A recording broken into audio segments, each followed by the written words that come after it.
from flying out back with the old black crows. Yeah, I know how to kick it and where to take you fishing, and I know every honey hover, all my boys are chilling. I don't normally start reviews from the driver's seat anymore because frankly, you guys don't seem to care. When we go for these drives, we can see all the metrics on YouTube. You can see where the retention picks up, where it flatlines and where it dips. And usually when we get to any car's driving portions, how the experience is from behind the wheel, people tend to lose interest. We can see that dip, but good driving cars have become such a rarity that, especially since we're seeing the direction we're seeing cars going in with electric cars, when we get a good driver's car, sorry boss, I have to appreciate it. That's exactly what the Skoda Kylaq is. Running through these country veins, so I'm just gonna take a minute to raise them up, throw them back and listen. This country life that you see I lived in ain't just for talk, it's what I believe in. Here's the deal. When I first saw the Skoda Kylaq's TVC, they'd done something very different, very un-Skoda, very un-European in that sense. Because they rendered the services of none other than Rohit Shetty. In a scene where, not with the best CGI, you saw the Skoda Kylaq jumping over a helicopter. They recreated a scene identical to what we'd seen in the latest Singham movie. And I figured that maybe that's just Skoda trying to be a little bit more relatable, a little bit more over the top, a little extra, a little Bollywood, trying to seem a little less India and a little more Bharat. But it's not. That is truly the spirit of this little car. When people say after those first impressions that we had before that the Volkswagen Polo is back, they're not kidding. In fact, I'd say that this is also in some ways the recreation or the rebirth of the Ford EcoSport, because these cars have that exact same spirit of just being so happy, such happy cars to drive. I mean, listen to the horn. It's the Roadrunner. It's like beep, beep. I just want to go really quick. And that's the underlying theme with this car. It's just so enjoyable to drive. And I think the main variable that comes into play over there is this chassis. Because if I were to give you a convenient or quick sum up of the Skoda Kylaq, it's a Kushaq. The wheelbase is a little bit shorter, the overall dimensions are a little bit smaller, but it's literally the Skoda Kushaq with a slightly smaller wheelbase, and even the weight difference is maybe about 50 kilograms. That's a couple of dumbbells, that's it. So the fundamentals of this car, the behavioral pattern that you see, the dynamic capability of this car, it's on par with any competent 4.3 meter SUV. And that's the beauty of it, that is just so much fun to drive, and it's complemented by this engine. Now here's the thing, offering just one engine option, it's a little bit of a gamble. And that one engine option is only a turbo. But what a turbo it is. To understand the full context of why I enjoy this engine so much is because of two things. One, we've run comparisons before with the same engine compared to the 1.5 TSI that you also get in cars like the Slavia, the Kushaq, the Virtus, the Taygun. And we've always found that opting for that bigger engine with its 4 cylinders, with its higher displacement, was just a variable of wanting that extra bit of finesse, wanting that extra bit of performance, but you never really needed it. Because just to give you guys a clear enough picture, right? The second point that I wanted to make was, I am coming off the back of the Bharat Mobility Show. We have gone for literal days now without enough sleep, without enough rest, going from back to back between flights. So frankly, I am exhausted. When I woke up this morning at 5 a.m., I was quite drained. But this engine has woken me up because it genuinely is complementing the chassis package of the Kylaq so well. It's so happy to get up to 60, 80, 100, 120 with so much ease. And while it is a 3-cylinder engine, and definitely sounds like one, not the best exhaust note honestly, and even that horn, it's cute, but what this engine has in spades is grit. It gives you the performance wherever you need it. It is quite eager, it is quite enjoyable, and it also, it's not like it's impractical. Yes, you do have a reasonable amount of turbo lag that you're going to encounter, but the good thing is when the turbo does kick in, one, you don't have to build up the revs way too much for you to access what the turbocharger has to do. And when it does kick in, it's not a very extreme surge. It's not something that's going to catch you off guard. It's not like an on-off switch. It is relatively linear, but it is a behavioral pattern that you will have to kind of get used to. And frankly speaking, that is something that's true of just about any of the turbos that you have in this segment, whether it's Mahindra's 1.2, whether it's Hyundai Kia's 1 litre. It's just a given. So as eager, punchy and exciting as this engine is to use, it is reasonably manageable when it comes to daily commutes as well. However, if you want the smoothest possible experience, you still have to ideally fall back onto one of the naturally aspirated options that you have in this segment, like Hyundai Kia's 1.2. There's just that added level of finesse. It's a little bit more linear, a little bit more first-time car driver friendly. And frankly speaking, you don't get that nature outright with a turbo like this one. But the learning curve that you have to go through to get the best out of this engine or have the most sophisticated experience you can with an engine like this, it's not too sharp. It's not too difficult to get used to. And that's a good thing.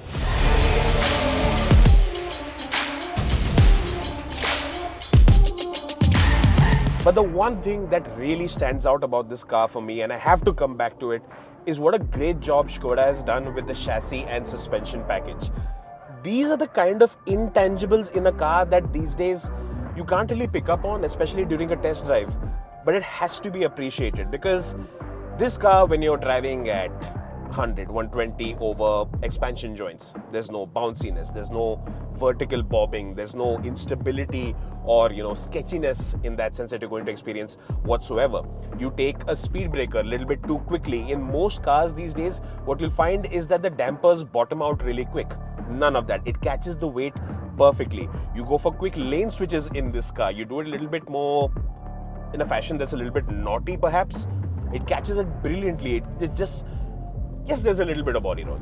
That's a function of a high riding car, but it's so dynamically sorted that it just feels so enjoyable. And subsequently what you'll find is, I feel like this is one of those cars where you need to insist on a slightly longer test drive.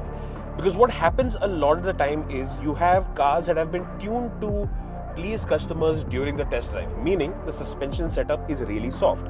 So when you're driving at low speeds on conditions that are relatively predictable like you get on most test drives, that time it's fine. You're going to have the bump absorption.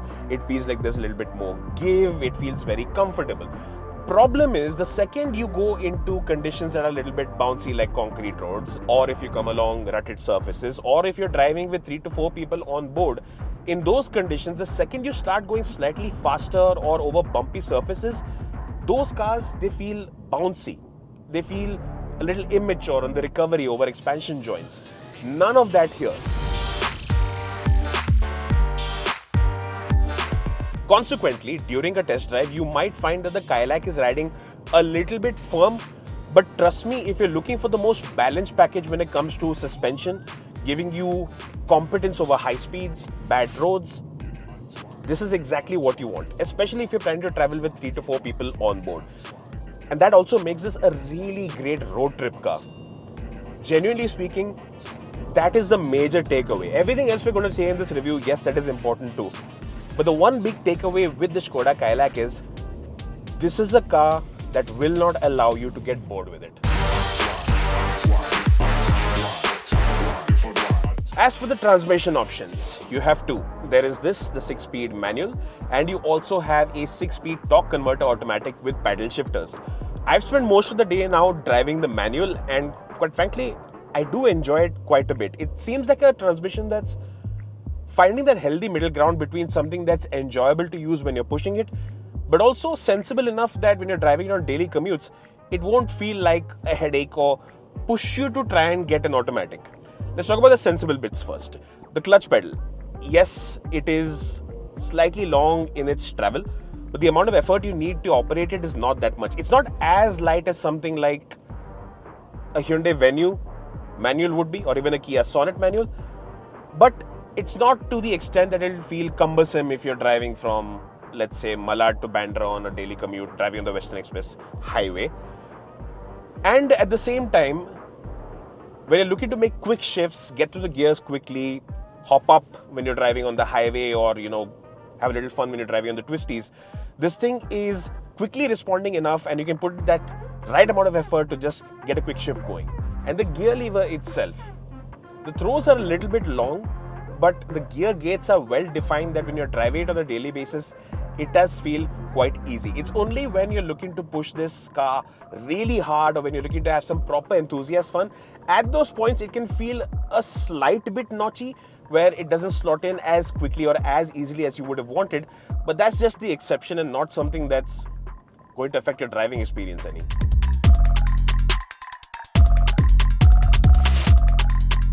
Importantly, the ratios on this manual transmission are absolutely perfectly suited to the kind of nature that you have with the engine itself. So first gear is really short, and you can spend most of your commuting between second, third and fourth gear. And interestingly, yes, while there is turbo lag, it's not like it feels like the engine is going to be lugging along if you're going for slightly high gear, low speed combination. So stick it into 6th gear, let off the throttle completely, and the engine is completely happy to keep chugging along at like 48 to 50 kilometers per hour. But at the same time, when you're driving at 2nd and 3rd gear, you don't feel the need to constantly shuffle through the gears to keep yourself going at a pace that's reasonable to keep up with city traffic or even to make overtakes. It does have that responsiveness of giving you the grunt you need exactly where you need it, and it will feel very natural to use. In that way, it's not too difficult to work around the turbo lag that you get with this engine, and it's actually done a very good job of that. I don't want to go so far as to say that it is the best or most competent engine and transmission combination just yet. I'd like to drive it back to back with the other options that you have in this segment. But I can be confident in saying that the job that they have done, at least with the manual and this engine, quite sorted.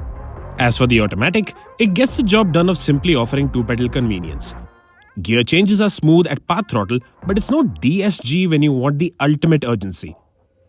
Yes, you do get paddle shifters, but the shift logic is generally on point, so you won't necessarily feel the need for them. Now, in many ways, the Skoda Kylaq is going to prove to be a Skoda Kushaq.rar, and one of the places where that experience is very apparent is on the inside. So, if you're talking about cabin space, the practicality, all that experience, it's save for the little drop in knee room that's obviously going to come with a drop in wheelbase. There's not much separating the two in the experience, and that also includes what you see and feel in this cabin. Now, yes, the design does have certain obvious differences, like you have this textured finish with the Skoda badging, this contrast green finisher over here, and a little bit more interplay with the textures that you see in the cabin's plastics. That definitely made the cabin seem a little bit different and quite unique by the segment's design standards. But in terms of quality, there's practically nothing as a difference between the Kushaq and the Kylaq, and that extends to the kind of improvements that they've made in the quality. If you remember, when we saw the first batches of the Kushaq or even the Slavia, bits like the AC vents, the plastics that they used over here, they felt a little bit too feeble. Now, I'm not going to go ahead and say that this cabin is suddenly feeling as premium as something like, let's say, a Mahindra XUV 3XO or a Kia Sonet. Those are definitely benchmarks in comparison to this. But broadly speaking, it does feel like good fitting and robust quality plastics that may not feel all that rich, but they do feel like they're built to last. And hopefully, now that we have seen this nature on first impressions, this can be a car that once you live with it for 4-5 years, you won't have to then deal with squeaking or creaking that comes along with the aging of cars typically. Another aspect where the Kylaq feels very similar to the Kushaq is the kind of cabin space that you have, at least for the front occupants. Because as someone who is 6'5", the Kylaq is surprisingly comfortable for someone of my height, because the footwell is large enough, it is wide enough even with the manual transmission that I can feel comfortable here with my large feet. The steering does give you the flexibility of both tilt as well as reach adjustment, so it's helping you get a little bit more flexibility when it comes to your driving position. The seats themselves are contoured according to somebody who's of an average build and definitely fitter than I am, but even with somebody like me with broad shoulders, it doesn't feel like I'm spilling out of the seats that much, so it can be comfortable even over longer durations. And I like that there's a little thoughtfulness with the kind of shape that they have even with the dashboard. So right now, I have the seat pulled all the way back, but I don't need to. I could put the seat a little bit ahead and still be comfortable and not face issues like my knees fouling with the dashboard on either side. And that is rarer than most people realize. It's something that tall drivers can definitely relate to. So on that front, I love that they've managed to maintain the selling point of a car like the Kushaq when it comes to just making the experience easy to live with for people who are larger in size, and that also extends into the headroom. Now granted, I don't have much left and it's reasonable to expect, but for someone who's 6'5" to still have their hair not necessarily brushing up against the roofline all the time, it bodes well that if you are slightly on the taller side, maybe you're 5'11", 6 foot tall, maybe you wear a turban, for people like that, this is a great place to be. And as enthusiast-friendly as this car is to drive, it's not like they've forgotten about any kind of sensibility. So the door pockets are large enough for a 1 liter bottle and then some knickknacks. You have this little slot in between to place the key itself. You have this 2 cup holders. It has that ribbed finish at the bottom for your convenience. And there's also this slot up front, which is for the wireless phone charger. At the rear, you'll also find little touches, simply clever touches like the phone pockets. And I also like that the glove box itself is quite sizable, and not just that, they've managed to get that engineering for the door third even into the glove box. So it's like quite solid. Wait a minute, get it how you live it. 10 toes in when you're stepping on business, Emma. Big stepper, underground methods. Nachos get the most of the lesser. Sorry, it was on my head since morning. I had to get it out. Oh yes, and before I forget, the front armrest, it is slide adjustable to give you that added level of flexibility, and there is some storage underneath too. As for the features list, there's a lot that's in common with the Skoda Kylaq, but you also get a couple of things that are over and above as bonuses. Let me get through all of the features and give you the nuances behind how they are to operate, or what are the pros and cons of them individually too. So for example, you do have auto AC along with rear AC vents. I still find that the usage operation without proper physical buttons is not as convenient, but still when you're on the move, managing your blower speed control or temperature management with the slide adjustment is not all that difficult either. And at least in our experience so far, the AC performance has been quite good. In fact, Skoda has had something of a learning from what they had seen with customer complaints, specifically with the 1 liter TSI when it came to AC performance. It had something to do with the kind of software that they had set and the kind of drive cycles that they run through when they're setting this up. For example, they do very high temperature testing as well as very low temperature testing in conditions that are outside, but they didn't necessarily combine very high temperatures with stop and go traffic consistently, and that is where most people would have landed up experiencing the kind of gaps in the AC performance, and that is something that they have had as a learning. So far the AC performance is alright, but honestly I'll comment on that in a more holistic fashion once I've had a chance to spend a lot more time with this car. Similarly, you do have front ventilated seats. They are very effective in their operation, but they're also a little bit noisier than I would have liked. The sound system, it's strictly okay. There's nothing exceptional on that front. Yes, you can enjoy music for the most part in different genres, but definitely something that feels like I would need an upgrade, especially in the context of the kind of competition that you have with cars like the Tata Nexon as well as the Mahindra XUV3 XO. The 10-inch touchscreen, the interface is quite easy to get used to, very easy to manage and convenient to scroll through as well. Response times are also bang on, so you can shuffle between different menus and it feels almost phone-like to interface with. And yes, it does come with support for both Android Auto and Apple CarPlay, both coming through wirelessly. The digital instrument cluster, now this is something that we're familiar with from the Slavia and Kushaq. I'm not the biggest fan of the design itself or the display, but it is giving you the right amount of information that you really need, and you do have a certain degree of customizability over here as well. So you have this display where you have like these HUD like bits with the tachometer up top. That's like a little bar. You have this analog speedometer with the digital speedo in the middle and a little rev bar down. And you can also have the option of a tachometer surrounding around the digital speedometer too.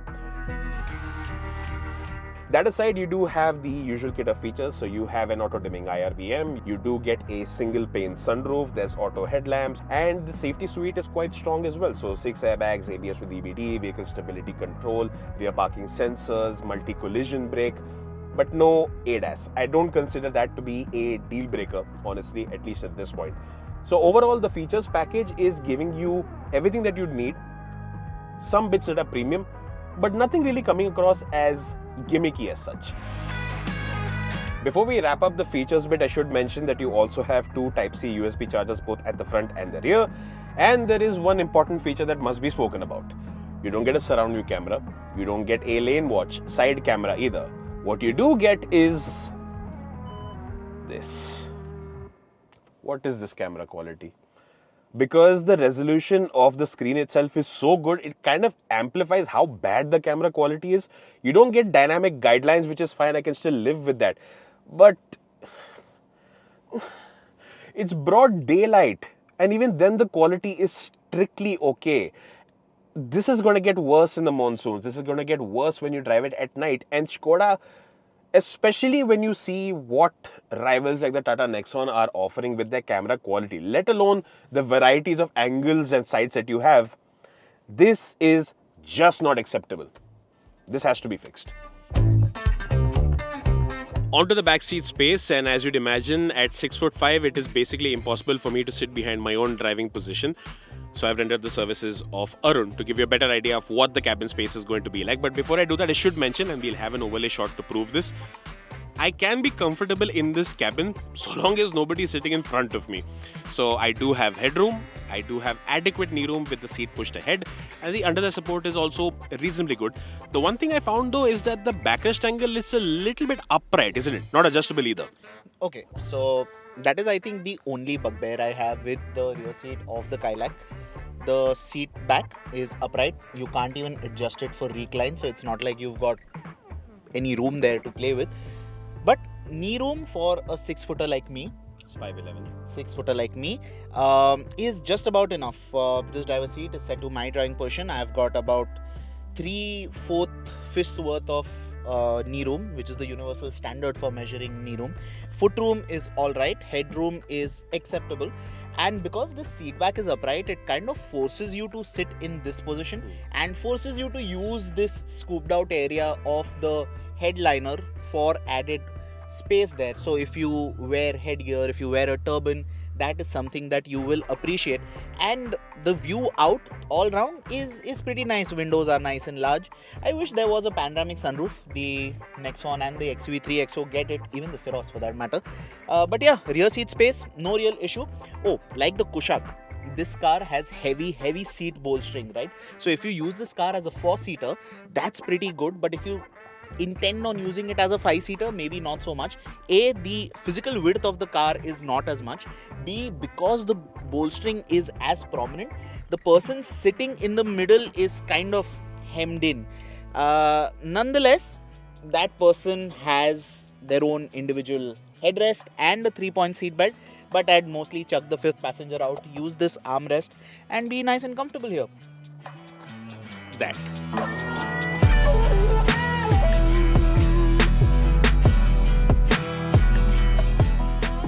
Alright then, so the design and stance of the Kylaq, it is decidedly a Skoda for better and I wouldn't say worse, but maybe not so good for some people.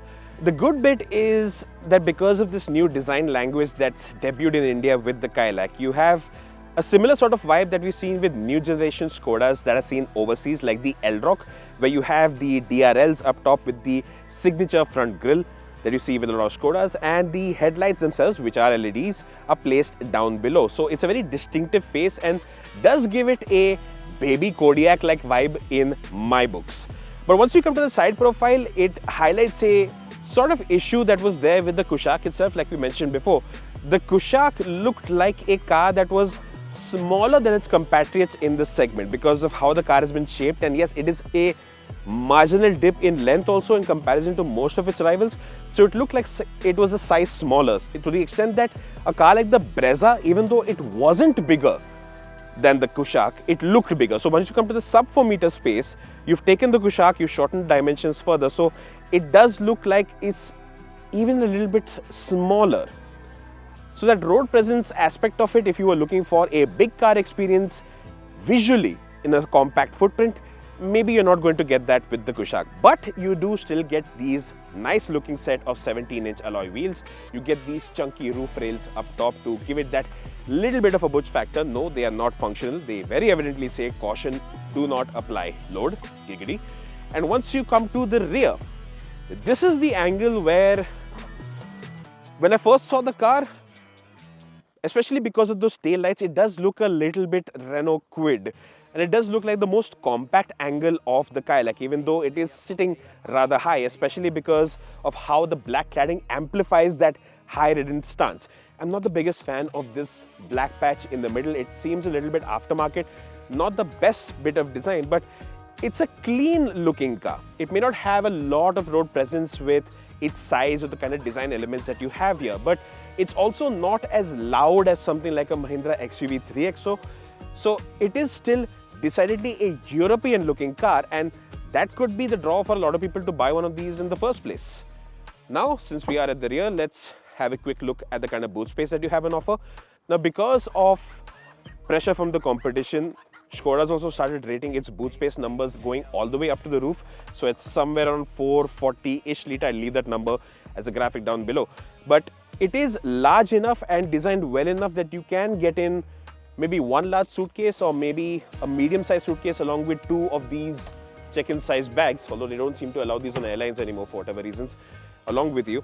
So it is very practical, and if I had to benchmark it, I'd say it's very close to the top two best boots that you get in this segment that you see in cars like the Kia Sonet as well as the Tata Nexon.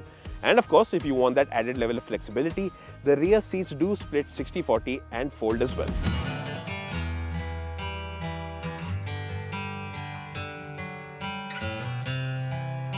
Shotgun blast, coming in fast, standing up first, not coming in last. Cause the heat putting off, trying to sand in the glass. Trying to stand in the glass like, ooh, it's getting hot in here. Don't you know I love the way you dance in there? So, ooh, we girl, bring it in close. Feel like I got you hot from your head to your toes. Look, there's no great big mystery to what the Skoda Kylaq is all about. Effectively, what Skoda's done here is taken the Skoda Kushaq's formula and downsized it a little bit to fit in with certain regulatory requirements that help make this version of the Kushaq a lot more accessible in the context of its pricing space. What the Kylaq, like the Kushaq, is really strong at is focusing on the fundamentals of what makes a car really good. Its chassis, its ride, its driving experience, the kind of cabin space you have, the kind of boot space that you have. Those are the fundamentals that this car does very strongly on. And in a world where most cars are focusing on the garnishes, on the gimmicks to make cars more and more appealing, which is not wrong to do, the Kylaq stands out as a car that's built towards people who enjoy what makes a car fundamentally great to live with. So, is it giving you a long list of features? Yes. But is it the longest, the most widespread, the most attractive in the segment? No, it's not. Is the quality on the inside good? Yes, it is. Is it the best? Does it feel the most rich, the most premium for the price? No, it doesn't. But the kind of compromises that you will be making with the features, maybe a little bit of the space, maybe a little bit of the premium qualities, that yes, they could have delivered better on. But once you experience what this car is like to drive, every other thing just feels like it's worth it. But the most important thing is you have to be the kind of person who values what a car drives like and how it makes you feel. This car should stand out as something attractive and interesting to you, even if it didn't have the garnishes or features and all. And if that is the kind of person you are definitely going to love the Skoda Kylaq.